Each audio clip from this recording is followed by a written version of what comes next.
आज एक बार फिर आप सभी का स्वागत है और अब बात करेंगे विपक्षी एकता की। कितने इसमें किरदार हैं, कितने इसमें अगुआ हैं, कितने दूर कितने पास विपक्षी एकता, ये चर्चा का विषय बना हुआ है, पॉलिटिकल डिस्कोर्स का विषय बना हुआ है आजकल। और इस पर हम चर्चा को आगे बढ़ाएंगे। विपक्षी दलों के महागठबंधन के बीच बिहार कांग्रेस ने नीतीश कुमार मंत्रिमंडल में अपनी हिस्सेदारी मांगी है। पटना सम्मेलन में अपने कार्यकर्ताओं की मांग को राहुल गांधी ने सीएम नीतीश कुमार के सामने रखा था और ये कहा था कि उनकी पार्टी को उनके हिसाब से मिलना चाहिए मंत्रिमंडल में जगह। 23 जून को महागठबंधन की मीटिंग से पहले राहुल गांधी और अध्यक्ष मल्लिकार्जुन खड़गे ने पार्टी कार्यकर्ताओं से मीटिंग की थी। कार्यकर्ताओं ने मंत्रिमंडल में सीट बढ़ाने की मांग रखी थी। दरअसल बिहार कांग्रेस का मानना है कि जब 42 सदस्य के जेडीयू से 13 मंत्री हो सकते हैं तो 19 विधायक वाले कांग्रेस के 4 मंत्री क्यों नहीं हो सकते। महागठबंधन में कांग्रेस अपनी भूमिका चाहती है और इस भूमिका को अब वो सामने मांग रही है। पटना के विपक्षी एकता सम्मेलन को नीतीश कुमार ने बताया था दलों का नहीं दिलों का गठबंधन। और यही सवाल अब बीजेपी पश्चिम बंगाल में पूछ रही है कि अगर ये दिलों का गठबंधन है फिर सीपीएम और टीएमसी कार्यकर्ता बंगाल में एक दूसरे की जान लेने पर क्यों तुले हुए हैं। अमेरिका दौरे से लौटे प्रधानमंत्री नरेंद्र मोदी ने मध्य प्रदेश में कार्यकर्ताओं को संबोधित करते हुए विपक्षी एकता पर प्रतिक्रिया दी है और सीधे सीधे एक तरह से कहा जाए तो विपक्षी एकता पर हमला भी बोला है। पीएम मोदी ने कहा कि आप लोगों ने एक फोटो देखी होगी, ये घोटाले की गारंटी है। सभी चेहरों को मिला लें तो ये 20 लाख करोड़ रुपए से ज्यादा के घोटाले की गारंटी है। पीएम मोदी ने जोर देकर कहा कि अगर विपक्षी एकता घोटाले की गारंटी है तो ये पीएम मोदी की भी गारंटी है कि उन पर कार्रवाई होगी, लूट के पैसे वापस लिए जाएंगे। पीएम मोदी ने समान नागरिक संहिता पर भी चर्चा की। उन्होंने कहा कि एक घर 2 कानूनों से नहीं चल पाएगा, ठीक उसी तरह से एक देश में 2 कानून नहीं हो सकते हैं। पीएम मोदी ने कहा कि कुछ स्वार्थी तत्वों ने पसमानदा मुस्लिम समुदाय को अलग थलग कर रखा है, तो इस पर भी लोगों को सोचना चाहिए, समझना चाहिए कि आखिर ऐसा क्यों किया गया है। इस बीच सेकुलर पार्टियों के एक साथ आने की चर्चा के बीच ओवैसी ने सेक्युलरिज्म को लेकर कांग्रेस और विपक्ष पर निशाना साधा है कि आखिर क्या है ये सेक्युलरिज्म। ओवैसी ने कहा कि कांग्रेस पार्टी शिवसेना उद्धव को सेकुलर मान लेती है तो वो सेकुलर हो जाते हैं और सीएम बन जाते हैं। ये दरअसल एक सियासी धोखा है। जाहिर है कभी लोकतंत्र बचाने, कभी संविधान बचाने के नाम पर विपक्षी एकता के दर्शन लोग कर रहे हैं। भ्रष्टाचार के खिलाफ केंद्रीय एजेंसियों की कार्रवाई ने भी विपक्षी एकता को बल दिया है।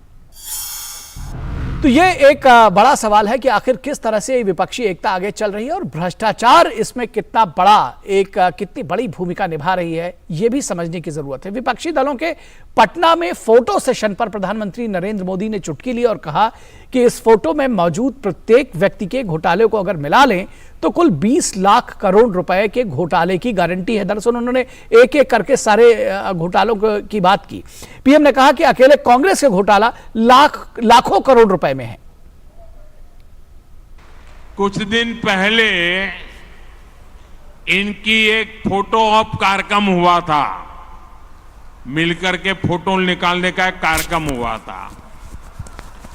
इस बैठक में शामिल दलों के इतिहास को देखेंगे तो पता चलेगा कि वो सब मिलकर के, जितने भी लोग वो फोटो में दिखते हैं ना, एक एक को जरा देख लीजिए, उन सबका मिलकर के टोटल लगाएंगे तो ये सारे मिलकर के कम से कम 20 लाख करोड़ के घोटाले की गारंटी है।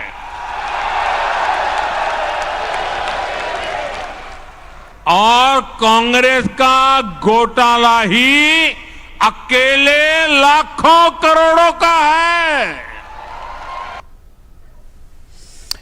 वही यूनिफॉर्म सिविल कोड के मुद्दे को भी प्रधानमंत्री ने उठाया और कहा कि देश में हो रही राजनीति पर पूछे गए सवाल पर पीएम मोदी ने कहा कि भारत के मुस्लिम भाई बहनों को समझना होगा कि कौन से राजनीतिक दल उन्हें भड़काकर उनका फायदा लेते हैं और उन्हें बर्बाद कर रहे हैं। पीएम ने कहा कि जैसे एक घर में 2 कानून नहीं चल सकते, ठीक उसी तरह से एक देश में 2 कानून नहीं हो सकते। भारत के मुसलमान भाई बहनों को भी ये समझना होगा कि कौन से राजनीतिक दल उन्हें भड़का करके उनका फायदा लेने के लिए उनको बर्बाद कर रहे हैं।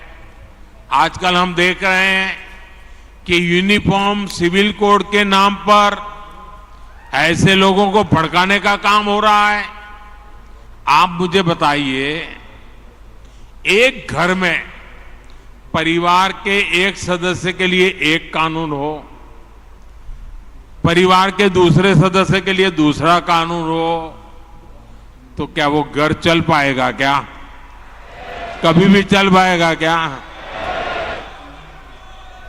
फिर ऐसी दोहरी व्यवस्था से देश कैसे चल पाएगा? हमें याद रखना है कि भारत के संविधान में भी नागरिकों के समान अधिकार की बात कही गई है। और इस पूरी खबर पर बातचीत करने के लिए हमारे साथ 3 खास मेहमान जुड़े हुए हैं। उनसे आपका तारुफ करा दें, परिचय करा दें। हमारे साथ विनोद शर्मा जुड़े हुए हैं जो कि बीजेपी के प्रवक्ता हैं। उसके साथ ही साथ हमारे साथ दुष्यंत नागर जो कि राजनीतिक विश्लेषक हैं और कांग्रेस के समर्थक माने जाते हैं, वो भी हमारे साथ जुड़े हुए हैं। और हमारे साथ विनोद मिश्रा हमारे संपादकीय सलाहकार जुड़े हुए हैं। उनका कुछ ऑडियो वीडियो में थोड़ी सी प्रॉब्लम है, लेकिन उसको हम दुरुस्त करने की कोशिश करेंगे। फिलहाल अगर इस चर्चा की शुरुआत मैं ये जानना चाहूंगा अपने प्रोड्यूसर से, क्या विनोद मिश्रा हमारे साथ जुड़े हुए हैं? जी, तो हम इस चर्चा की शुरुआत दरअसल विनोद शर्मा जी से करना चाहेंगे। विनोद शर्मा जी, किस तरह से देखते हैं प्रधानमंत्री ने जो अभी मध्य प्रदेश में जो एक सीधे सीधे हमला बोला और कहा कि ये जो आपकी जो गारंटी है उस पर कड़ा प्रहार किया, किस तरह से देख रहे हैं कि ये अब गारंटी को लेकर जो पीएम ने चुटकी ले ली है, इसको लेकर के जो एक जुबानी जंग चल रही थी इसके पहले भी, वो कहीं ना कहीं एक तरह से सतह पर आई है? देखिए, हमारे यशस्वी प्रधानमंत्री ने सारी बातें स्पष्ट रूप से कह दी है और हमारे प्रधानमंत्री को इतना बड़ा सम्मान मिस्र में मिला है, प्राइड ऑफ द नील, तो निश्चित रूप से विरोधी दलों में काफी घबराहट हो गई है कि मुस्लिम कंट्री में भी इतने बड़े सम्मान इनको मिल रहे हैं, इतना बड़ा सम्मान, और सारे राष्ट्र के लोग बुला रहे हैं, राष्ट्राध्यक्ष इनका सम्मान कर रहे हैं, तो इनकी बेचैनी बढ़ गई है।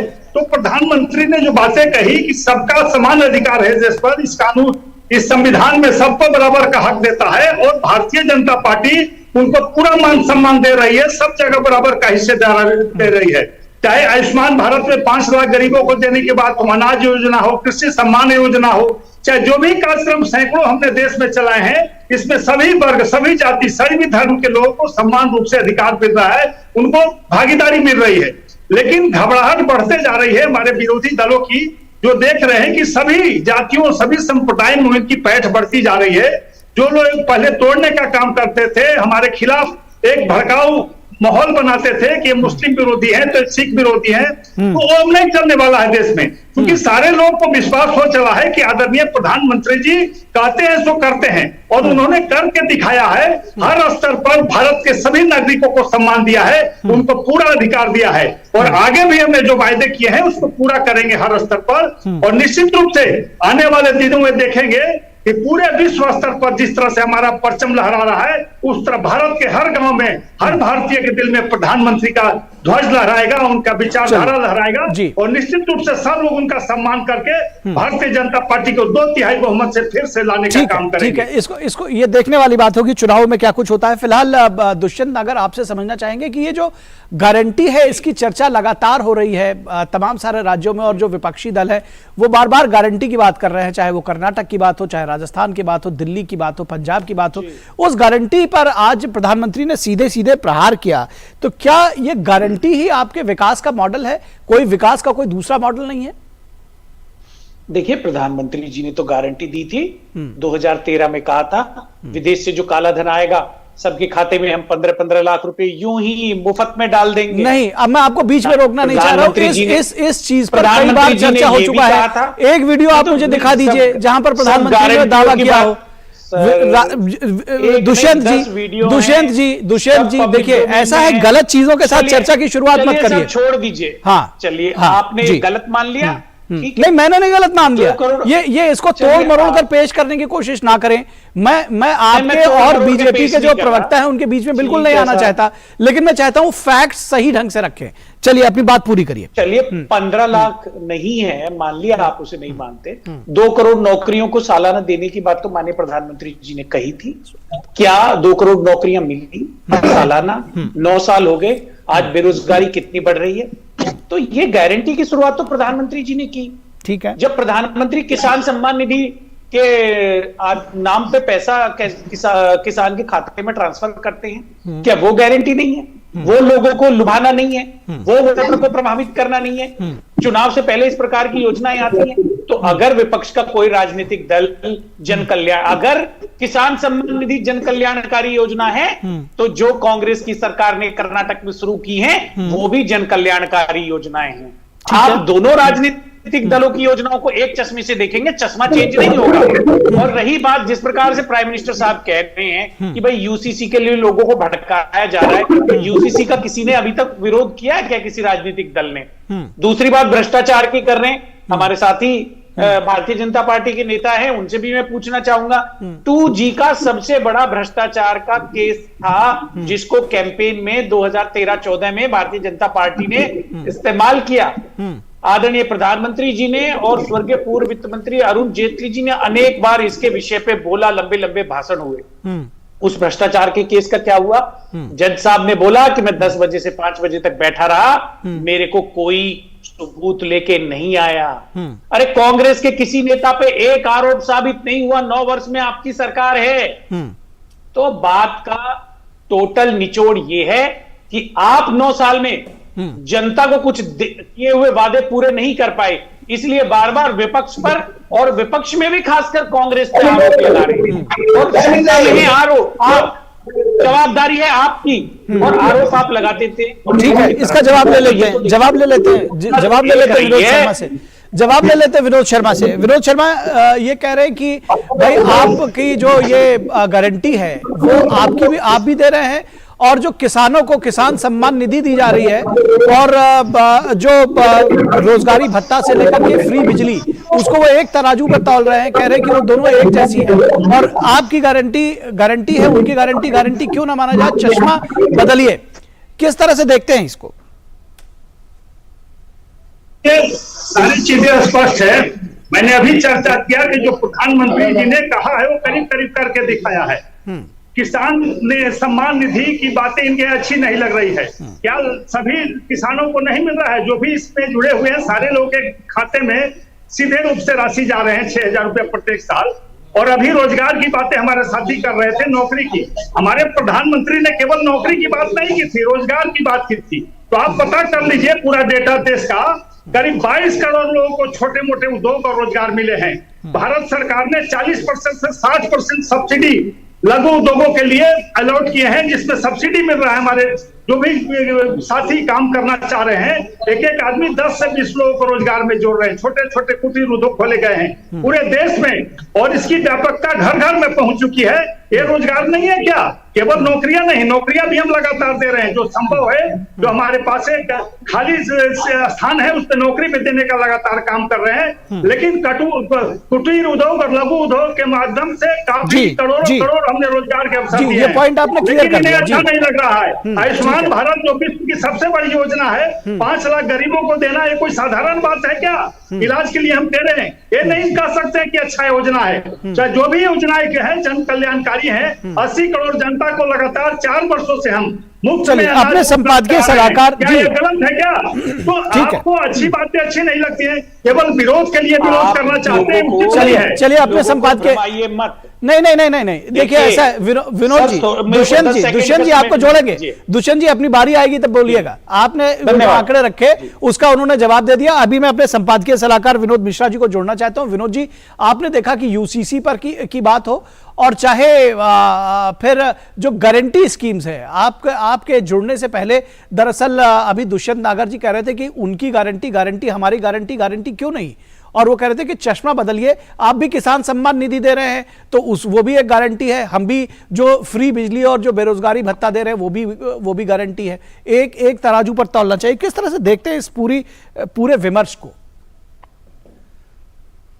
निखिल, मैं तो दुष्यंत जी बहुत विद्वान आदमी हैं, हमारे यहाँ काफी डिस्कशन में आते हैं, राजनीतिक विश्लेषक हैं और कांग्रेस की तरफ से मजबूती से उनकी बात को रखते हैं।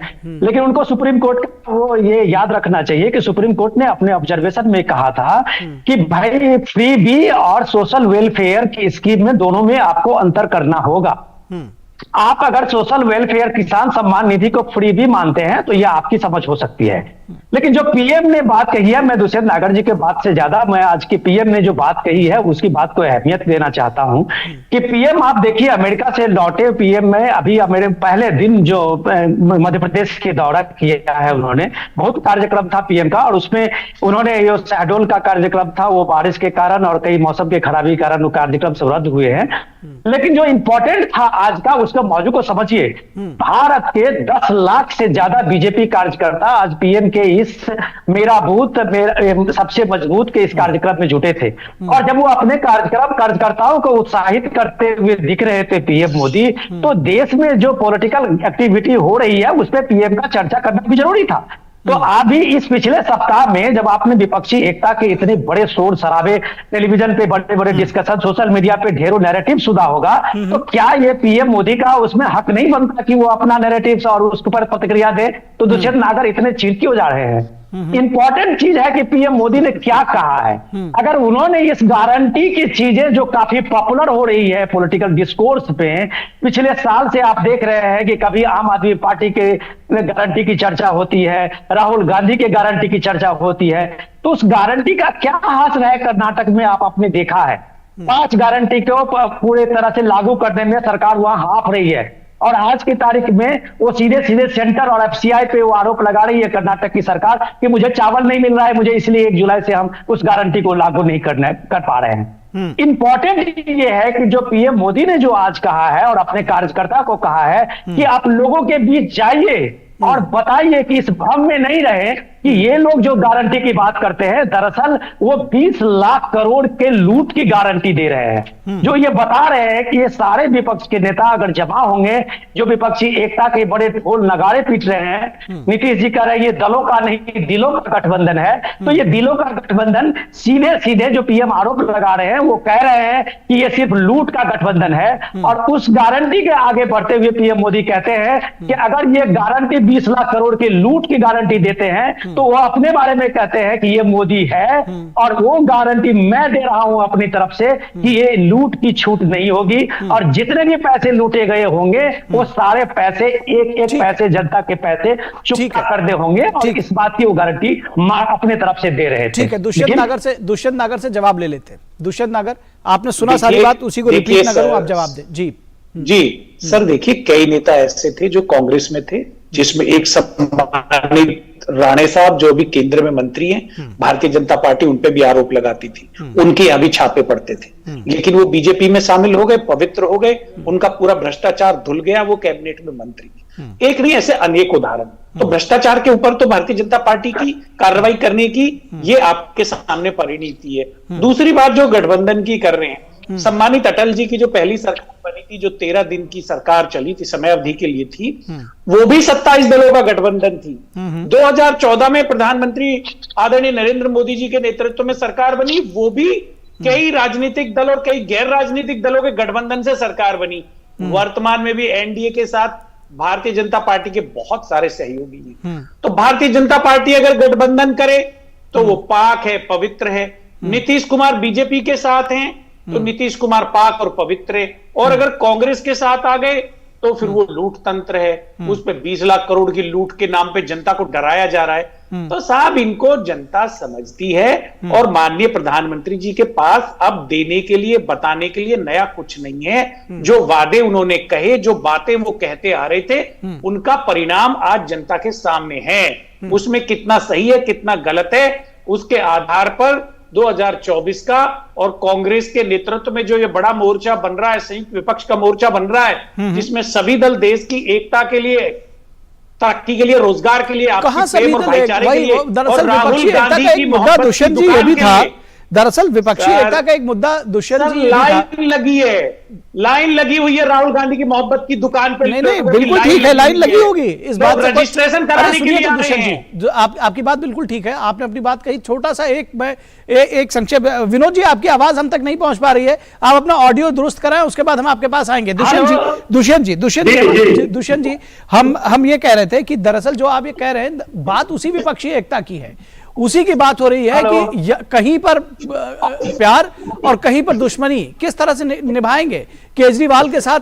वो कह रहे हैं कि देखिए ये सर और ममता बनर्जी दोनों से यहाँ पर दुश्मनी वहां दोस्ती। ममता जी के साथ में हम गठबंधन करके दिखाएंगे। ममता जी गठबंधन की सहयोगी रहेंगी, साथी रहेंगी, अन्य सभी दल साथ में रहेंगे, साथ में लड़ेंगे। रही बात केजरीवाल जी की और ओवैसी की, इनके साथ लग नहीं रहा कि बन पाएगा, चल पाएगा, निभ पाएगा। ये गठबंधन से बाहर रहेंगे। अच्छा, तो ये आपने तय कर लिया, ये आपने तय कर लिया कि वो केजरीवाल गठबंधन से बाहर कौन होता हूँ जी तय करने वाला? आपने मतलब आपका मतलब कांग्रेस है, आपका मतलब कांग्रेस ने, मतलब नीतीश कुमार जी आपका मतलब कांग्रेस है जी, समन्वयक है पूरे मोर्चे के। जी, जो पूरे मोर्चे के समन्वयक हैं, जिनको जिम्मेवारी सभी लोगों ने मिलकर दी है, वो लगभग तय करके आगे बढ़ चुके हैं। अगली शिमला में मीटिंग होने जा रही है, उस पर सीट शेयरिंग के लिए बात होगी, उसमें एक रूपरेखा तय होगी। कॉमन मिनिमम प्रोग्राम के लिए कमेटी का गठन होने जा रहा है, जो भारत के मतदाताओं के समक्ष एक न्यूनतम साझा कार्यक्रम। आपने अपनी बात कह दी। विनोद जी, ये जो विपक्षी एकता है, ये आपको नहीं लग रहा है कि जिस तरह से अपनी अपनी डफली, अपनी अपना राग, अब ये कह रहे हैं कि कांग्रेस कह देगी तो केजरीवाल बाहर हो जाएंगे विपक्षी एकता से? देखिए, यह विपक्षी एकता ऐसी जहाज है जिसमें इतना बड़ा छेद हो चुका है, जिसको बंद करना मुश्किल है, इसको डूबना पूरी तरह से तय है। आपने केजरीवाल जी की चर्चा की, ममता दीदी की भी तो चर्चा कीजिए। कल उन्होंने बयान दिया है कि भाजपा से मिली हुई है कांग्रेस पार्टी। केजरीवाल जी कहते हैं भाजपा का एजेंट है, बोलते हैं उसको, कांग्रेस को। तो आखिर कौन एजेंट है भाजपा का? ये तो इन लोग को आपस में तय करना पड़ेगा। कांग्रेस है कि केजरीवाल जी है कि ममता दीदी है? कल मीटिंग के बाद, जाने के बाद ममता दीदी ने इस तरह का बयान दिया, केजरीवाल ने जो बयान दिया है पूरा देश देख रहा है। तो ये कभी एक नहीं हो सकते। ठीक है, कुछ क्षण के लिए चाय पानी नाश्ता कर ले, एक मंच पर बैठ लें। लालू जी भी नहीं भूले हैं कि उनको जेल कांग्रेस शासनकाल में, देवगौड़ा शासनकाल में भेजा गया था। जो केस मुकर्रर हुआ था उस समय कांग्रेस की सरकार केंद्र में थी। तो आज ये कह रहे भाजपा फंसा रही है। भाजपा क्यों आपको फंसाएगी भाई? आप गलत करेंगे तो फंसेंगे, चाहे कोई भी हो, कितने बड़े हो। आपको किसी ने नहीं कहा कि दोनों हाथ से देश को लूटिए, हाथ से दिखाइए और पैर से दिखाइए। कोई ईडी कांग्रेस ने, भाजपा ने बनाया है क्या? तो सीबीआई भाजपा ने बनाया है क्या? ये पुराने सिस्टम है, स्वतंत्र एजेंसी है, अपने हिसाब से काम करती है और न्यायालय उस पर फाइनल करता है। ठीक है विनोद जी, तो आपको सजा होगी। ठीक है विनोद जी, क्यों है? ठीक है विनोद जी, आपका पॉइंट रजिस्टर हो गया। विनोद मिश्रा जी, हमारे पास समय समाप्त हो गया है, बहुत संक्षेप में अपनी बात रखिए, बहुत संक्षेप में जी। लेकिन मैं कह रहा हूं कि ये दोनों जो प्रवक्ता हैं बीजेपी के, और नागर साहब तो हमारे विद्वान प्रवक्ता हैं, मैं दोनों की बात सुन रहा था, लेकिन मैंने धैर्यपूर्वक अगर वो सुन ले मेरी बात भी, जी, तो कम से कम इतना जानेंगे कि आज का जो डिस्कशन हमारा था वो पीएम नरेंद्र मोदी का वो एमपी में दिया गया उनका बयान है, और इसको समझें और लोगों के बीच में ले जाएं। अगर यूसीसी पे, कॉमन सिविल कोड पे अगर प्राइम मिनिस्टर ने ये कहा है, तो आप ये उनको बताइए कि इंट्रोस्पेक्शन के लिए बताया है कि एक परिवार में अगर दो कानून, दो राय नहीं चल सकते हैं, तो एक देश में दो कानून कैसे चलेंगे? नागर जी कह रहे हैं उसका विरोध किसने किया? दुष्यंत नागर जी कह रहे हैं कि उसका विरोध ही किसने किया? किसी ने। ये मेरी बात आप सुन लीजिए, ये बट आप सुन लीजिए। नागर जी आपने बहुत बोल दिया, मेरी बात तो कम से कम सुन लीजिए। सुप्रीम कोर्ट पिछले 10 साल से जब कभी भी कोई केस इस तरह का आता है तो सुप्रीम कोर्ट ने सारे पॉलिटिकल पार्टीज को आगाह किया है, हाई कोर्ट ने किया है। लेकिन इस देश में ऐसी क्यों परंपरा बनी कि मुस्लिम पर्सनल लॉ, जो एक सिंपली एक एनजीओ है, आप दुष्यंत नागर जी विद्वान आदमी है, वो जानते हैं, लेकिन किसने हक दिया उस मुस्लिम पर्सनल लॉ बोर्ड को, जो वो देश के 20 करोड़ लोगों के लिए कानून बना दे? कल आप उनको पन्ना पलटने के लिए बोलिए। मद्रास हाई कोर्ट ने, केरल हाई कोर्ट ने ये जोर देके कहा था कि भाई मौलाना जितने भी मुस्लिम पर्सनल लॉ बोर्ड के कानून बनाते हैं वो प्रोफेशनल अधिवक्ता नहीं है, लॉ की जानकारी उनको नहीं है। फिर इस देश में क्यों चल रहा है 70 साल से? आप 56 से देखिए कि जिस तरह से एक एनजीओ को आपने दिया है, उसको अधिकार देखिए, आपने कॉन्स्टिट्यूशन के पैनल में खड़ा कर दिया है। ये सुप्रीम कोर्ट आपको ठीक है कर रहा ठीक है। है। इसलिए पीएम ने कहा है कि उन चीजों को पहचानना है ठीक जो इस देश में बड़ा तबका पसंदा मुस्लिम समाज का है, जो गरीब तबका है, पिछड़े हुए तबका है, उसमें अगर कुछ डेवलपमेंट की बात तो आपको करनी नहीं है। आप सिर्फ एक वोट बैंक बनाते हैं और उसके नाम पे कुछ लोग जो स्वार्थी लोग हैं, जो पूरे कम्युनिटी का अपने आके ठेकेदार बनाए हुए हैं, वो मुस्लिम पर्सनल लॉ बोर्ड की इतनी अहमियत देके सारे पॉलिटिकल पार्टीज तब सेक्युलर और कम्युनल की बात होने लगती है। आज जब डिस्कशन में ये मैटर है तो आप देखिएगा इस बात को कि डिस्कशन के मैटर में तो ये कह रहे हैं, लेकिन जब ये कि तारिक अनवर इनका नेता है, बिहार के वो कांग्रेस के नेता हैं, बड़े नेता हैं, उन्होंने भी यही बात कही है। अगर ये किसी को प्रॉब्लम नहीं है तो ये देश क्यों झेल रहा है दो कानून? दुष्यंत नागर जी के पास कोई जवाब नहीं होगा। और आप देख लीजिए कि अभी इस बात दुष्यंत नागर जी, दरअसल हमारी चर्चा का समय आप तो बात कह के आप निकल जाएंगे। कांग्रेस ने आप ये देख लीजिए निकलने वाला नहीं हूं भाई साहब। दुष्यंत जी, चलिए दुष्यंत जी, आपके मन में ना रहे, दुष्यंत जी आपके मन में ना रहे कि आपको जवाब देने का मौका नहीं दिया गया, बहुत जल्दी से 20 सेकंड में अपनी बात खत्म करिए।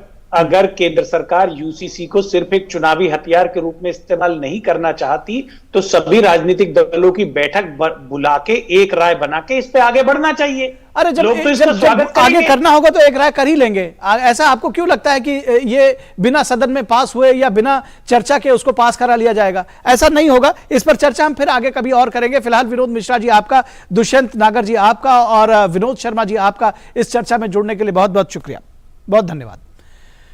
और अब बात करेंगे पश्चिम बंगाल की, जहां चुनावी हिंसा में झुलस उठा है पश्चिम बंगाल और पंचायत चुनाव में ममता बनर्जी ने अपनी पूरी ताकत झोंक दी है। आखिर क्यों ममता बनर्जी ने अपनी ताकत इन चुनावों में झोंकी है? क्यों अपना प्रेस्टीज उन्होंने लगा रखा है? पंचायत चुनाव को लेकर हिंसा की आग में झुलस रहा है पश्चिम बंगाल। तृणमूल कांग्रेस के गुटों में वर्चस्व को लेकर लड़ाई भी हिंसा की एक वजह बनी है। अब तृणमूल कांग्रेस के गुटों के बीच में ही आपस में हिंसा होने लगी है। पश्चिम बंगाल के कूच